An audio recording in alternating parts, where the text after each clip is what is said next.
ሰላም ለእናንተ ይሁን ውድ ቤተሰቦች እንደምን አላችሁ? ይህ አዲስ ኢንሳይደር ነው። ለሰዓቱ የደረሱና አዳዲስ መረጃዎች አሁን ትሰማላችሁ።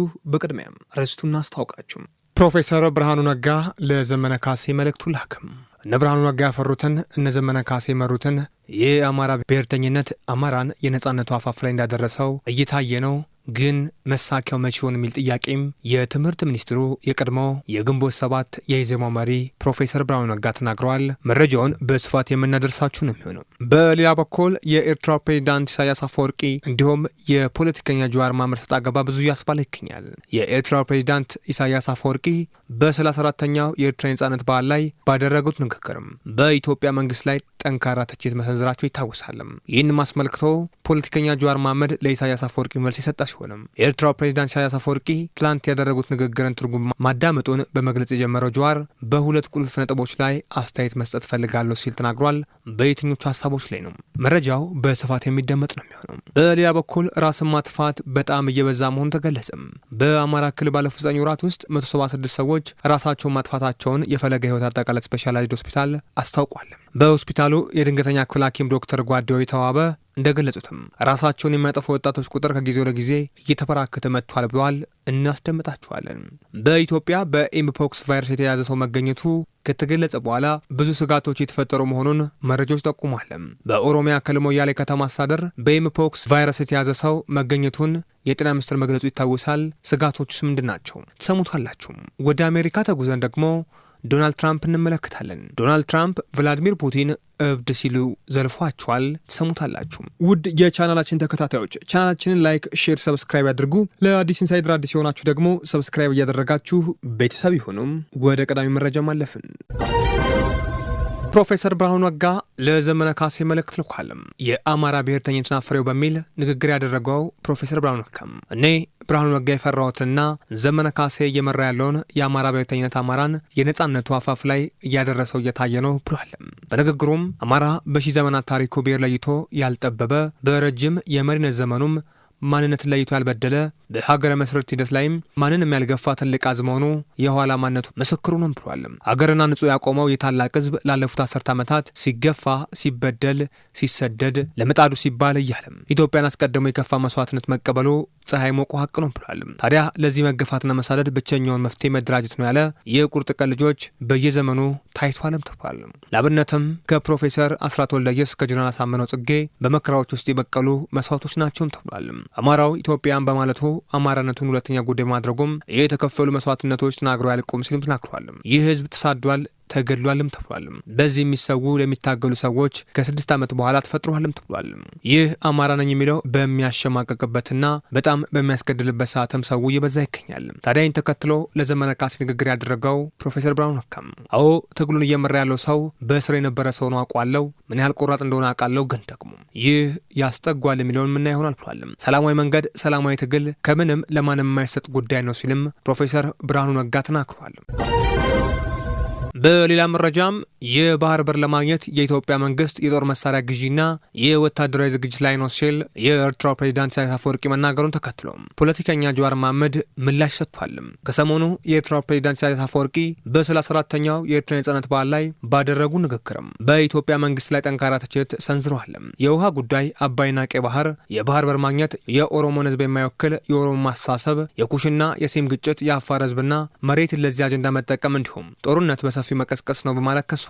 ይህን ለማሳካትም ፕሬዚዳንት ኢሳያስ የውጭ ኃይሎች ባሏቸው ገዛ የኢትዮጵያ መንግስት የጦር መሳሪያ ግዢና የወታደራዊ ዝግጅት ላይ እንደሆነ ባደረጉ ንግግር ጠቅሷል። ይህን ተከትሎም ጀዋር መሐመድ ለኢሳያስ አፈወርቂ ምላሽ የሰጠ ሲሆንም የኤርትራው ፕሬዚዳንት ኢሳያስ አፈወርቂ ትላንት ያደረጉት ንግግር ትርጉም ማዳመጡን በመግለጽ የጀመረው ጀዋር በሁለት ቁልፍ ነጥቦች ላይ አስተያየት መስጠት ፈልጋለሁ ብሏል። ሲያስረዳም ፕሬዚዳንት ኢሳያስ የቀድሞ የጦር አጋራቸውን አብይ አህመድን የኦሮሞን ጥቅም የሚያወክለውን የኦሮሞ ማሪዎት ዓለም የሚያራምድ በማለት ከሷል ካለ በኋላም በዚህ ንግግር ደስተኛ ለመሆኑን አስታውቋል። ኦሮሞማ የፖለቲካ ርዕዮተ ዓለም አይደለም ያለው ጀዋርም ይህ የኦሮሞ ማንነት ወይንም ባህል መገለጫ ቃል መሆኑን አስረድቷል። ልክ ኤርትራዊ ወይንም ኩኩዩ እንደማለት መሆኑንም ገልጿል።